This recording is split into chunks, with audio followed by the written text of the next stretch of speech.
اللہ لا الہ الا هو الحی القیوم. یہ ایک آیت ایسی ہے جس کو آیت الکرسی کہتے ہیں.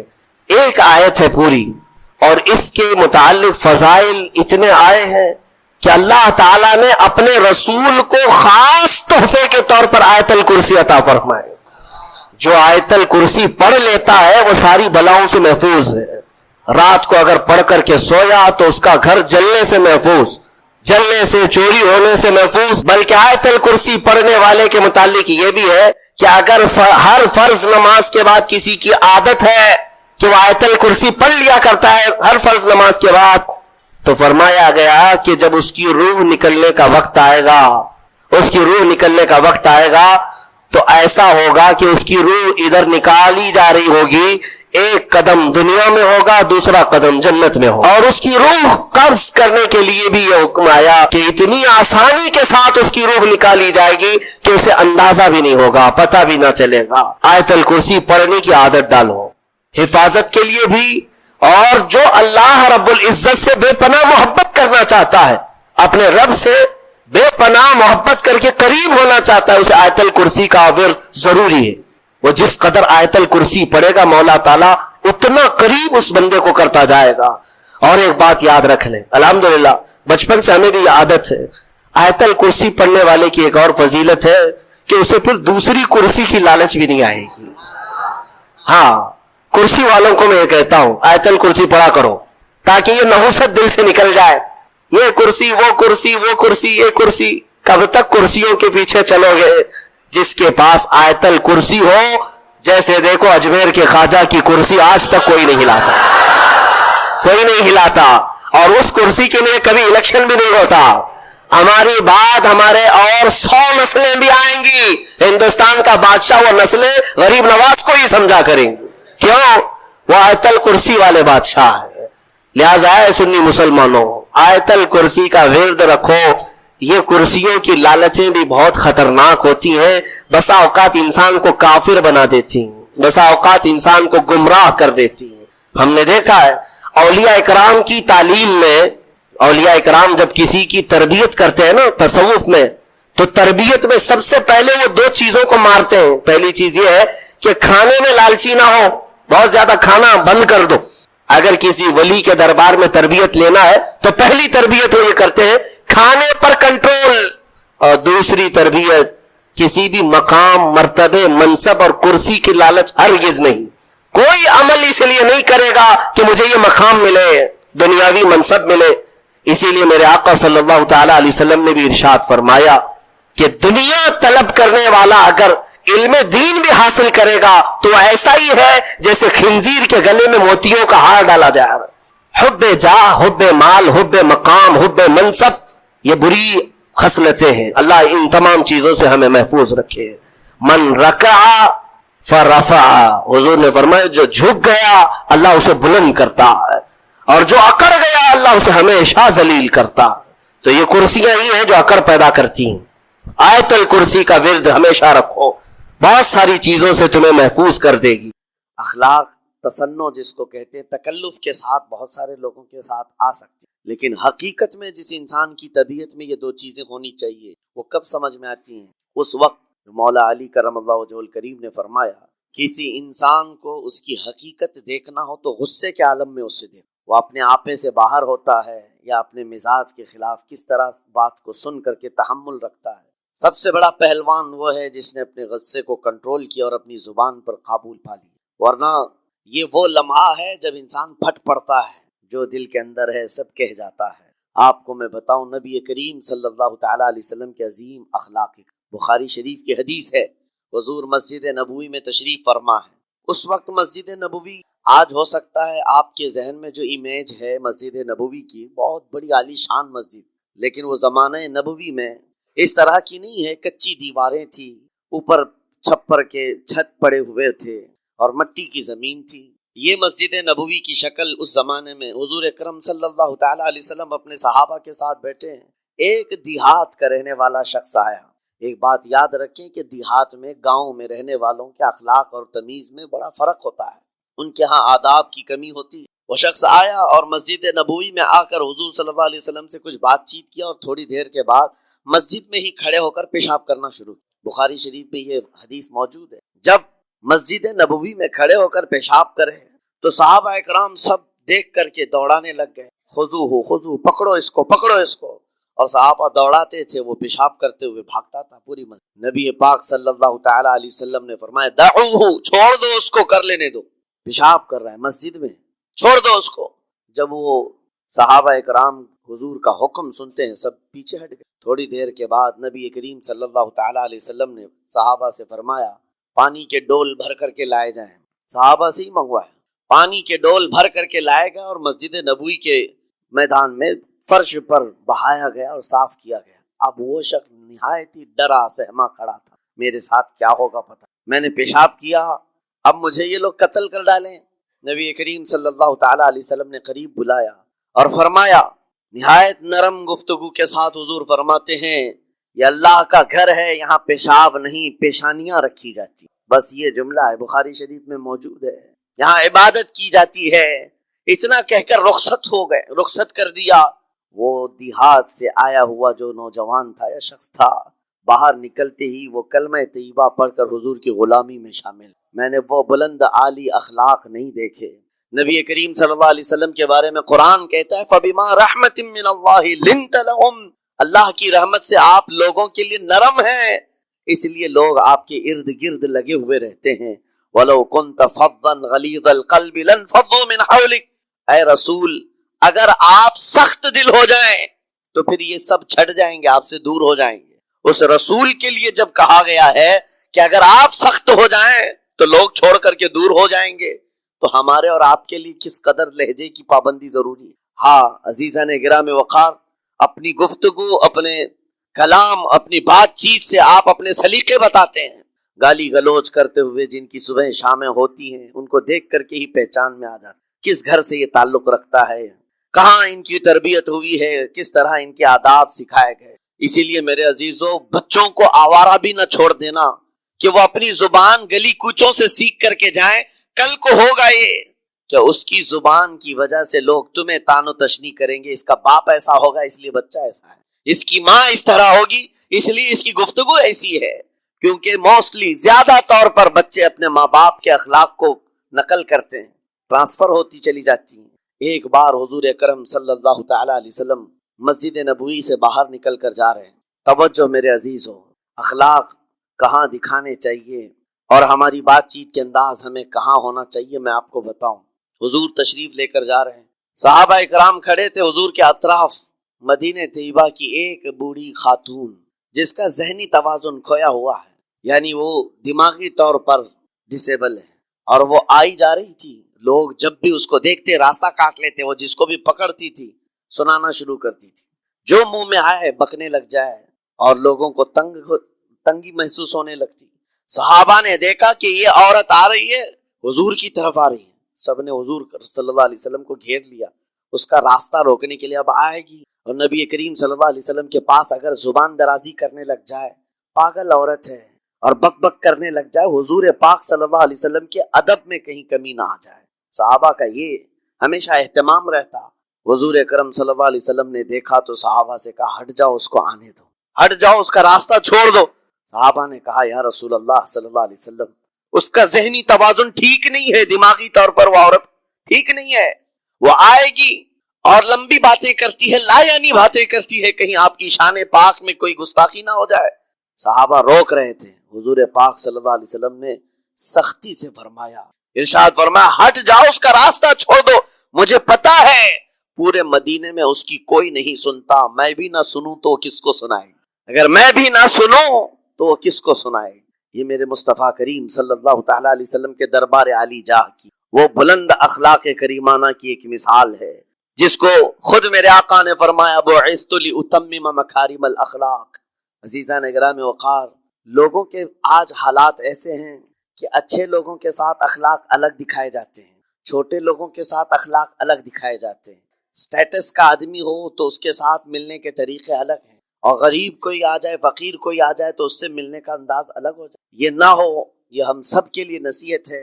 اسی ممبئی کی سرزمین پر میں آپ کو بتاؤں، ایک ماہم شریف میں بزرگ حاجی صاحب ہوا کرتے تھے، آج سے تقریباً 10-12 سال پہلے کی. وہ کئی لوگوں سے ایک سوال کرتے تھے پکڑ پکڑ کر کے کہ میرا ایک سوال ہے، آپ جواب دیں گے، میرا ایک سوال ہے. کئی علماء سے انہوں نے پوچھا، مجھ سے بھی انہوں نے، جب میں نیا تھا مصر سے پڑھ کر کے آیا تھا، میرے پاس آ کر کہا کافی سالوں سے میرے ذہن میں ایک سوال ہوتا ہے، میں آپ سے بھی پوچھنا چاہتا ہوں. کہا بتائیے کیا؟ کہا میں حضور سرکار مجاہد ملت رحمت اللہ علیہ کا مرید ہوں. علامہ حبیب الرحمان مجاہد ملت، رئیس اعظم اڑیسہ، جن کے خدمات جلیلہ آج ہو سکتا ہے نئی جنریشن کو نہ معلوم ہو. ان کا لقب ہے مجاہد ملت، جنہوں نے سنیت کی بقا کے لیے اپنا تن من دھن سب قربان کیا تھا. وہ مجاہد ملت عظیم بزرگ ولی کامل ہے. فرما یہ حاجی صاحب کہتے ہیں کہ میں ایک نارمل آدمی کڑیا تھا، یعنی گھر بنانے کا کام کرتا تھا. جب وہ ممبئی تشریف لاتے تو دوڑ کر کے ہر جگہ سے لوگ ملنے آتے، میں بھی گیا تھا، اور اس وقت میں جوان تھا. حضور مجاہد ملت رحمت اللہ علیہ کی بات وہ بتا رہے ہیں کہ لوگ لائن لگا کر کے مصافحہ کر رہے تھے، مل رہے تھے.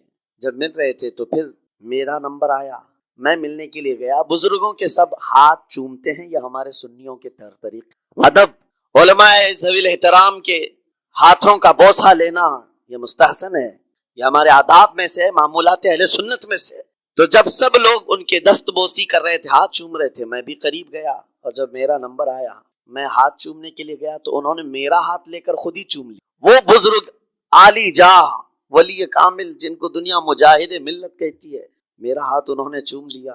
اور میرے اندر ایسی پشیمانی تھی کہ میں کیا کروں سمجھ میں نہیں آیا. میں ایک معمولی سا کڑیا، اور کہاں ان کا مقام، کہاں میرا. تو اس کے بعد وہ اس بے چینی میں رہتے تھے کہ ایسا کیوں کیا، ایسا کیوں کیا، کیونکہ پوچھنے کا موقع ہی نہیں. ایک بزرگ تھے، انہی کے خلیفہ تھے حضور مجاہد ملت کے، انہوں نے اس کا جواب دیا. میرے عزیزوں کیا بہترین جواب.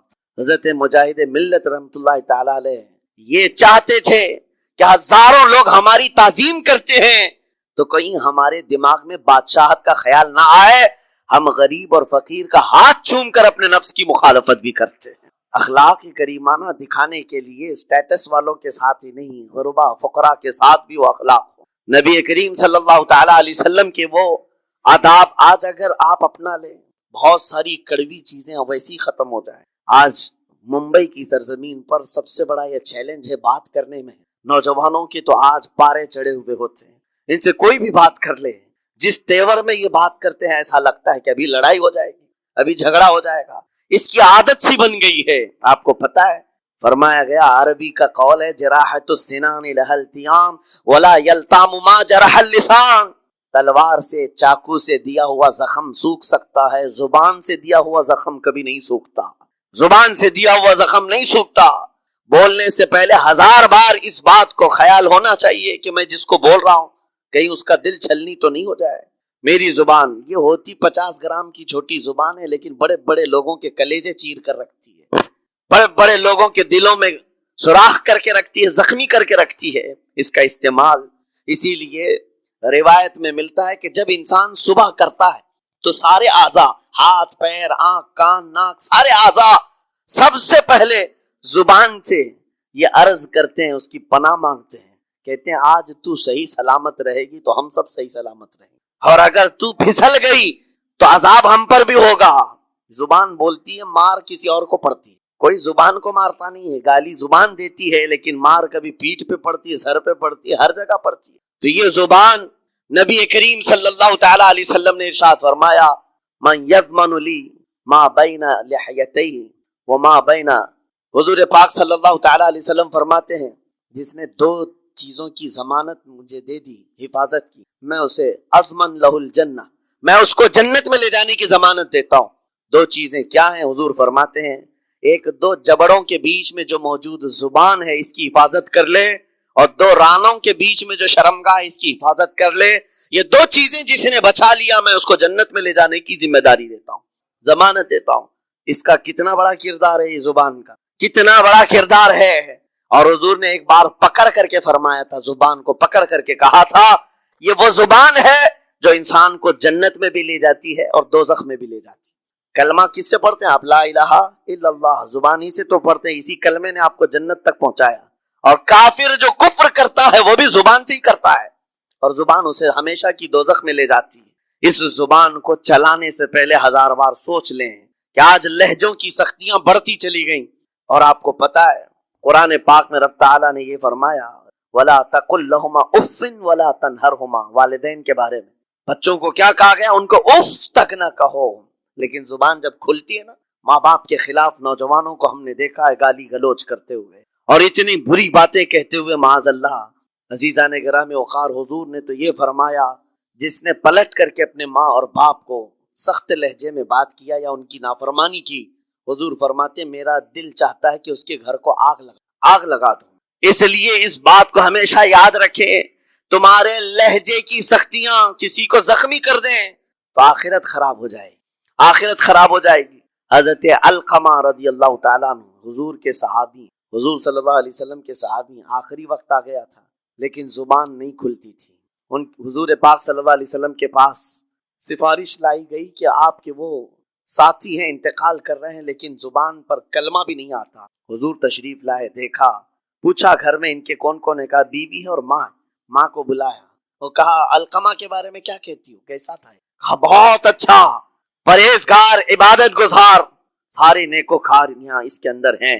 تو پھر حضور نے پوچھا اچھا یہ بہت نیک تھا، تم بھی اس سے راضی ہو کہ نہیں ہو؟ ماں نے کہا میں نہیں راضی ہوں، میں راضی نہیں ہوں. کہا کیوں، وجہ کیا ہے؟ کہا یا رسول اللہ میرا اکلوتا بیٹا، میرا تنہا بیٹا تھا، بڑی محبتوں کے ساتھ اس کو پالا تھا، اور جب میں نے اس کی شادی کی اپنی بیوی کو لایا اور جب بیوی گھر پر آ گئی تو میری بات کو ہلکے میں لیتا، اپنی بیوی کی بات کو فوقیت دیتا، ترجیح دیتا. اور اس وقت غالباً یہ باتیں تھی کہ زبان سے کوئی کلمہ ان کے نکلا ہوگا جو بیوی کی حمایت میں تھی، ماں کو تکلیف پہنچ گئی. کہا میرا دل گوارا نہیں کرتا، میں اس سے راضی نہیں ہوں، باقی وہ بہت نیک بندہ ہے، بہت اچھا ہے. حضور نے فرمایا دیکھو زندگی کے آخری پڑاؤ پر آ چکا ہے، روح نکلنے کو ہے، معاف کر دو. وہ بھی صحابیہ تھی، انہوں نے کہا آقا آپ کا حکم ہے یا مشورہ ہے؟ اگر حکم ہے تو پھر ماننا ہے.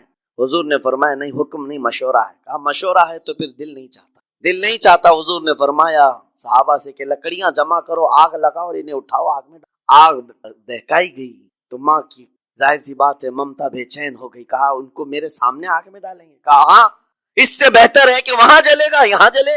وہ ماں کہتی آقا آپ گواہ ہو جائیں میں اپنے بیٹے کو معاف کرتی ہوں.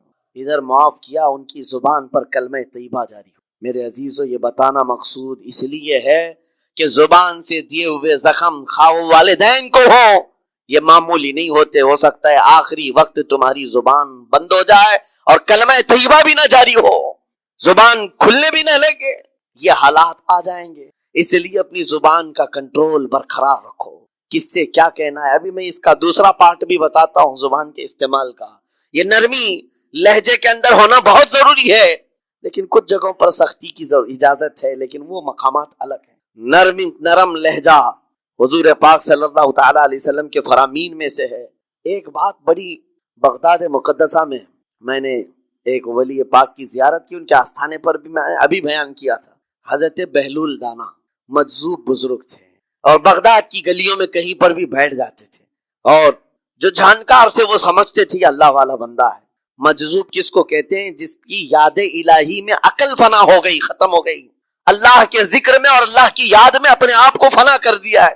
اس کے اوپر شریعت کا قلم نہیں. ظاہر سی بات ہے شریعت کے سارے احکام اس پر ہیں جس کی عقل سلامت ہے. عاقل ہو، بالغ ہو تو نماز فرض ہے نا، عقل ہی نہیں ہے تو وہ مجذوب ان اولیاء کو کہتے ہیں. لیکن ان کے بارے میں حدیث میں ہے، اللہ کے نبی نے فرمایا وہ ایسے بندے ہیں کہ اگر اللہ کو قسم دے دیں کسی بات کی، اللہ ان کی قسم پوری کرتا ہے.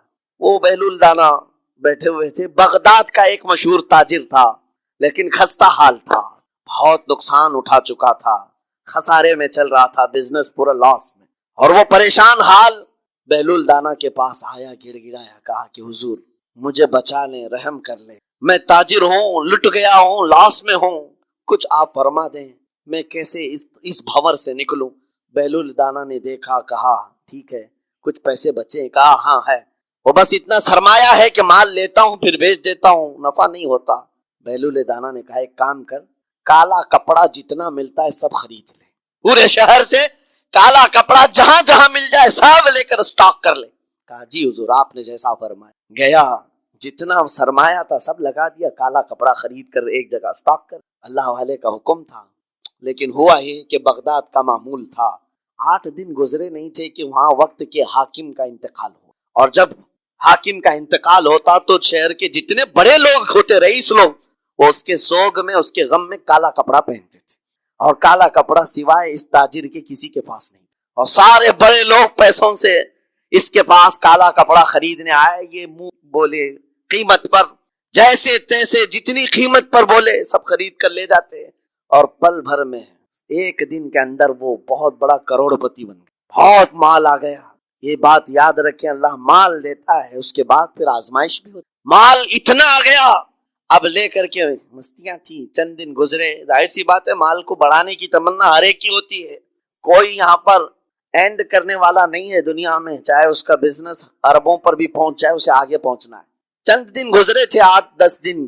پھر آیا حضرت بہلول دانا کو ڈھونڈتے ہوئے. ایک جگہ میدان میں یہ مجذوب بزرگ بیٹھے مل آیا اور کہا، او دیوانے بتا اب کیا خریدوں؟ پیسہ بہت ہے ابھی میرے پاس، بتا دیوانے اب کیا خریدوں؟ انہوں نے دیکھا، کہا کہ لہجہ تو بدلا ہوا ہے، پیسہ بہت زیادہ تھا. کہا کہ ٹھیک ہے کوئی بات نہیں، اللہ والوں کو ان سب چیزوں سے کوئی لینا دینا نہیں. آپ نے کہا مال جتنا ہے تیرے پاس سب لے کر کے خربوز خرید لے، تربوز خرید لے، جس کو کلنگڑ کہتے ہیں. تربوز پورے خرید لے. اس نے کروڑوں کی جائیداد پورے تربوزوں میں لگا تھی. سب تربوز خرید کر سٹاک کر دیا ایک جگہ. اور اس کے گمان میں یہی تھا کہ چند دن گزریں گے، کوئی ایسا ہی حادثہ ہوگا جب تربوز منہ مانگی قیمت پہ لوگ خریدیں گے اور میں بیچوں گا. پورا مال تربوز میں لگایا. 2 دن 4 دن 6 دن 8 دن گزرے، کوئی حادثہ نہیں. ادھر تو تربوز سڑنے لگ گئے، وہ تو زیادہ دن سٹاک نہیں کیے جا سکتے. سڑن شروع ہو گئی. پھر تھوڑے دنوں کے بعد پورے کے پورے سڑ گئے. کروڑوں کا مال تربوز میں سڑ کے چلا گیا. وہ بیچ بھی نہیں سکا، کچھ نہیں کر سکا. واپس چیختا چلاتا اسی حالت میں آیا، پہلے سے بھی زیادہ بدتر حالت میں آ گیا ہوں. دوڑتے ہوئے آیا، حضرت بہلول دانا کو ڈھونڈتے ہوئے. کہاں ہیں وہ؟ اسی جگہ بیٹھے ہوئے مٹی میں بیٹھے رہتے تھے. قریب آیا اور کہنے لگا کہ آپ نے میرے ساتھ ایسا کیوں کیا بہلول؟ بہلول دانا نے کہا کیا ہوا؟ کہا میں تو لٹ گیا، تربوز میں پیسے لگائے آپ کی وجہ سے اور پورے سڑ گئے. بہلول دانا نے کہا میں نے تو کچھ نہیں کیا، پہلے تو تجھے نفع ملا تھا وہ تیرے لہجے کی وجہ سے، اب خسارہ ہوا ہے تیرے لہجے کی وجہ.